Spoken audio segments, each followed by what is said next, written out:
तो दोस्तों, उड़ने की आशा के आज के एपिसोड की शुरुआत में हम सायली को देखते हैं जो काम के तनाव में होती है। वो मंजरी को फोन पर बुके के बड़े ऑर्डर्स और कच्चे माल की व्यवस्था करने का निर्देश दे रही होती है। फिर जैसे ही वो फोन रखती है, उसकी नजर कड़ी धूप में ऑटो का इंतजार कर रही जूही पर पड़ती है। तो सायली पुरानी बातें भुलाकर उसे अपनी स्कूटी से घर छोड़ने का ऑफर देती है, लेकिन जूही बेहद रूखेपन से मना करके पैदल ही चली जाती है। तभी सायली भी पीछे पीछे जाती है और सुलह करने की कोशिश करती है। वो जूही को समझाती है कि गलती दोनों तरफ से थी। जूही ने भी सचिन को अनपढ़ और गुंडा कहा था, लेकिन सायली कहती है कि वो इन सारी बातों को भुला चुकी है। सायली फिर अपनी गलती भी मानती है कि उसने जूही पर हाथ उठाया था, लेकिन वो साफ कहती है कि उस विवाद में सचिन की कोई गलती नहीं थी। इस पर जूही अपने पति अरुण का बचाव करती है और कहती है कि वो इतनी आसानी से पुरानी बातें नहीं भूल सकती। फिर बात इतनी बिगड़ जाती है कि जूही साफ कहती हुई नजर आती है कि अब उनके बीच का रिश्ता खत्म हो चुका है। तो सायली खून के रिश्ते का वास्ता देकर गिड़गिड़ाती है, माफी मांगती है, लेकिन जूही उसे अनसुना करके ऑटो में बैठकर निकल जाती है। इधर सायली पागलों की तरह ऑटो के पीछे भागती है और सड़क पर ठोकर खाकर गिर पड़ती है। तभी वहां से गुजर रहा सचिन अपनी पत्नी को गिरता देख तुरंत भागकर आकर उसको संभालता है। फिर सचिन पहले तो सायली को सड़क पर ऐसे भागने के लिए डांटता है और फिर समझाता है कि बहनों का झगड़ा सुलझ जाएगा। तो सायली फूट फूट कर रोती है और कहती है कि वो हार चुकी है क्योंकि जूही अपना गुस्सा नहीं छोड़ रही। तो अपनी पत्नी को इस तरह टूटता देख सचिन को अपनी जिम्मेदारी का एहसास होता है। वो सायली से वादा करता है कि इस झगड़े की जड़ वो खुद है, इसीलिए अब वो ही इन सब चीजों को ठीक करेगा। वहीं दूसरी तरफ सचिन सीधा अरुण के पास पहुंचता है। वो अरुण को साफ वार्निंग देता है कि उनकी आपसी दुश्मनी की आग में वो दोनों बहनों का रिश्ता न जलाए। सचिन याद दिलाता है कि कैसे उसने पुरानी बातें भुलाकर अरुण को गुंडों से बचाया था, लेकिन अरुण अपनी उसी पुरानी अकड़ में रहता है और सचिन को अपनी हीरोगिरी अपने पास रखने को कहता है। यहां सचिन की मैच्योरिटी दिखती है कि वो परिवार बचाने के लिए शांति से बात कर रहा है, जबकि अरुण का ईगो हावी होता हुआ नजर आता है, जो किसी की अच्छाई देखने को तैयार ही नहीं है। तभी सचिन अरुण से पूछता है कि उसने जूही से झूठ क्यों बोला कि वो गुंडे सचिन ने भेजे थे करके। इस पर अरुण बेशर्मी से कबूल कर लेता है कि उसने जानबूझकर झूठ बोला क्योंकि वो सचिन से नफरत करता है और चाहता है कि जूही अपनी बहन और सचिन से कोई नाता न रखे।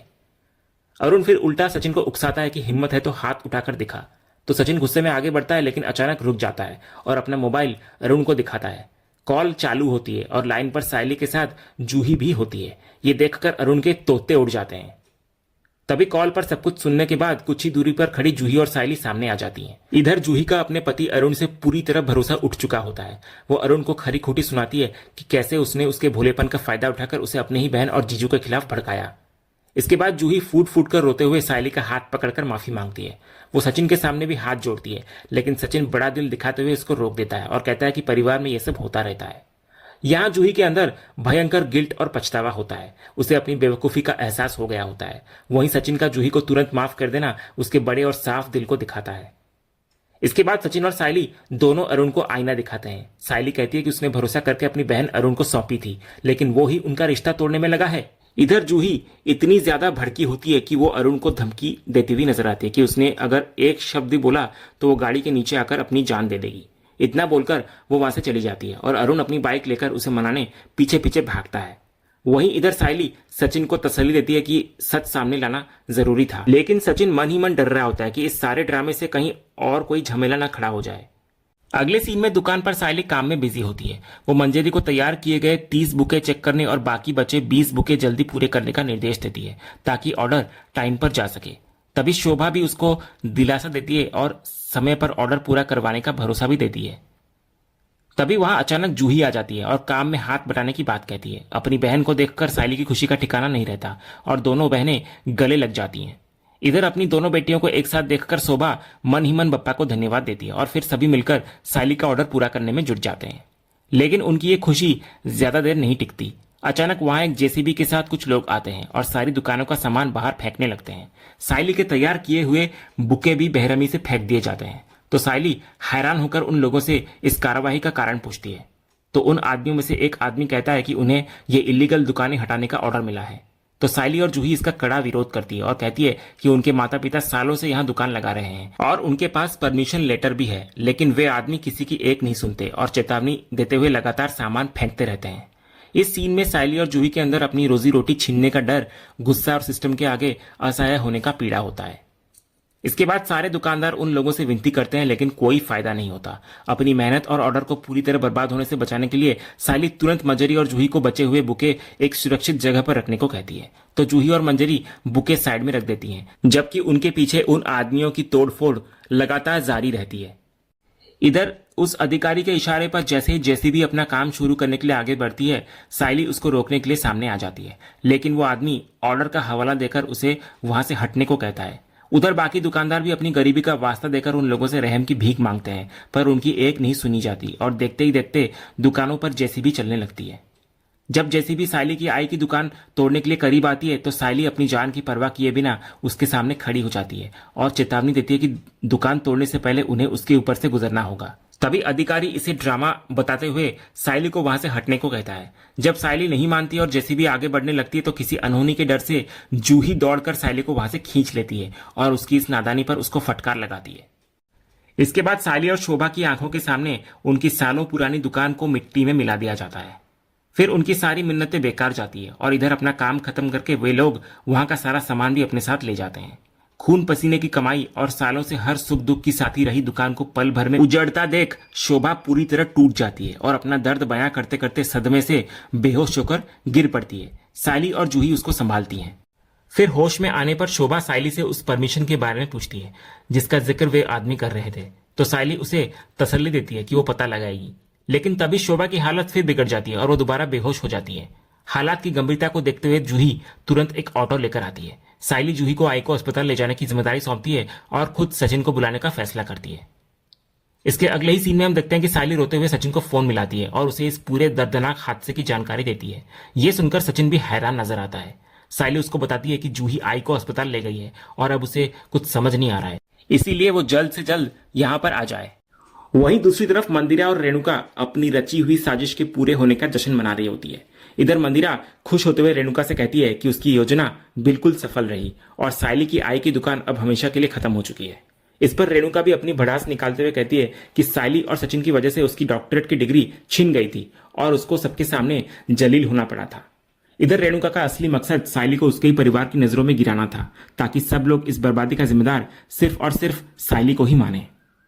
उधर दूसरी तरफ जब सचिन साइली के पास पहुंचता है, तो वहां मची तबाही देखकर वो पूरी तरह हैरान हो जाता है। साइली इधर रोते हुए टूटकर सीधे सचिन के गले लग जाती है। सचिन उसको दिलासा देता है कि वो सब कुछ संभाल लेगा। तभी वहां मौजूद बाकी गरीब दुकानदार भी सचिन के सामने अपना दर्द बयां करते हैं कि गरीब होने के कारण उनकी कोई नहीं सुनता। तो सचिन को ये बात खटकती है कि कोई बिना सूचना दिए अचानक से आकर ऐसे कैसे तोड़फोड़ कर सकता है। सच का पता लगाने के लिए सचिन सभी दुकानदारों को लेकर सीधे म्यूनिसिपल ऑफिस पहुंच जाता है। वहां वो मैनेजर पर भड़कता है और पूछता है कि जब 25 सालों से यहां दुकानें लग रही है, तो उन्हें अचानक गैर कानूनी बताकर क्यों तोड़ा गया। सचिन साफ पूछता है कि आखिर उनके खिलाफ कंप्लेंट किसने की है। इसके जवाब में मैनेजर अपनी जिम्मेदारी से पल्ला झाड़ते हुए कहता है कि उन्हें सवाल पूछने हैं तो सीधा कॉर्पोरेशन वालों के पास जाए, और उल्टे उन सब पर सरकारी जगह हड़पने का आरोप लगा देता है।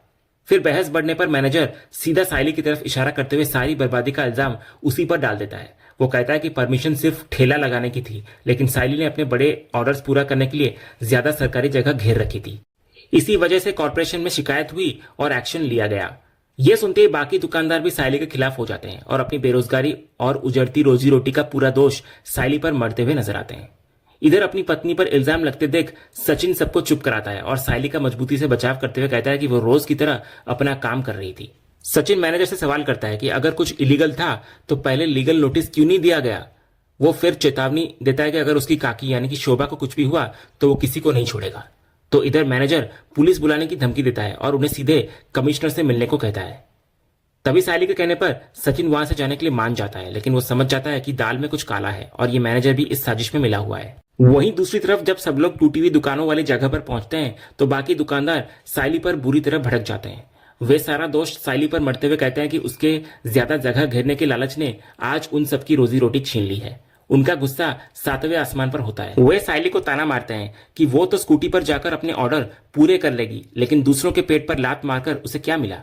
इन कड़वे तानों को सुनकर साइली पूरी तरह टूट जाती है और फूट फूट कर रोने लगती है। इधर साइली को इस तरह अकेले कटघरे में खड़ा और रोता देख सचिन से रहा नहीं जाता।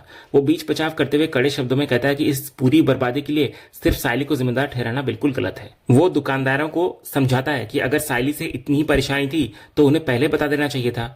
फिर सचिन पूरे विश्वास के साथ सबसे कहता है कि इस अचानक हुई तोड़फोड़ के पीछे जरूर कोई बड़ी साजिश है जिसका वो पर्दाफाश करके रहेगा। फिर वो सायली और सभी दुकानदारों से आपस में लड़ने के बजाय इस मुश्किल वक्त में एकजुट रहने की अपील करता है। वहीं दूसरी तरफ सचिन के दिमाग में पिछले कुछ घंटों से एक ही बात घूम रही होती है। वो सायली से अपना शक जाहिर करता है कि ये सारी तोड़फोड़ कहीं अरुण का तो काम नहीं। लेकिन सायली इस बात से साफ इनकार करती है। उसका मानना होता है कि अरुण जूही से प्यार करता है, इसलिए वो उसके परिवार को कभी नुकसान नहीं पहुंचाएगा। लेकिन सायली अभी भी खुद को ही इस तबाही का जिम्मेदार मान रही होती है और कहती है कि उन गरीब दुकानदारों का गुस्सा बिल्कुल जायज था। तो सचिन उसको रोने से रोकता है, तसल्ली देता है और कहता है कि वो उस मैनेजर से खुद निपटेगा। तभी इतने में वहां जूही आ जाती है। सचिन तुरंत उसे काकी की तबीयत के बारे में पूछता है तो जूही उन्हें राहत की सांस देते हुए कहती है कि डॉक्टर ने आई को इंजेक्शन दे दिया है, अब वो आराम कर रही है और दिलीप उनके पास ही मौजूद है। यह सुनकर सायली अपनी आई को देखने के लिए जाने का फैसला करती है। लेकिन सायली की मुसीबतें अभी खत्म नहीं हुई होती। जब वो पार्किंग एरिया में पहुंचती है तो देखती है कि उसकी स्कूटी वहां से गायब है। वो बुरी तरह घबराती हुई नजर आती है और तुरंत सचिन को बुलाकर स्कूटी गायब होने की बात बताती है। सचिन भी हैरान नजर आता है कि स्कूटी तो वहीं पर थी तो कहां चली गई। तभी वहां से गुजर रहा एक अनजान आदमी उन्हें बताता है कि म्यूनिसिपैलिटी वाले शायद उस फूलों के बॉक्स वाले स्कूटी को उठाकर ले गए हैं। तो सायली हैरानी से पूछती है कि कॉर्पोरेशन वाले आखिर सिर्फ उसी की स्कूटी क्यों ले गए। तो वो आदमी बिना कोई जवाब दिए वहां से निकल जाता है। तो ये बात सुनकर सचिन का पारा चढ़ जाता है। वो इसे सीधे सीधे गुंडागर्दी करार देता है। सचिन तुरंत एक्शन लेता है। वो सायली को पुलिस स्टेशन जाकर कंप्लेंट दर्ज करवाने को कहता है और खुद कॉर्पोरेशन वालों से निपटने का फैसला करता है। तो जूही भी सायली का साथ देने के लिए पुलिस स्टेशन जाने को तैयार हो जाती है। फिर जब दोनों बहनें वहां से निकल जाती हैं तो सचिन मन ही मन ठान लेता है कि इस पूरी साजिश के पीछे उसी घटिया इंसान अरुण का हाथ है।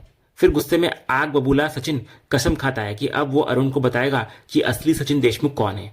और इसी सस्पेंस के साथ यह एपिसोड आज का यहीं पर खत्म होता है। तो दोस्तों, आपको आज का एपिसोड और इसका अपडेट कैसा लगा, अपनी राय हमें कमेंट करके जरूर बताएं। अगर आपको आज का ये वीडियो पसंद आया हो तो वीडियो को लाइक करें, शेयर जरूर करें और उड़ने की आशा के आने वाले रोमांचक ट्विस्ट एंड टर्न्स जानने के लिए हमारे इस चैनल को सब्सक्राइब करना ना भूलें।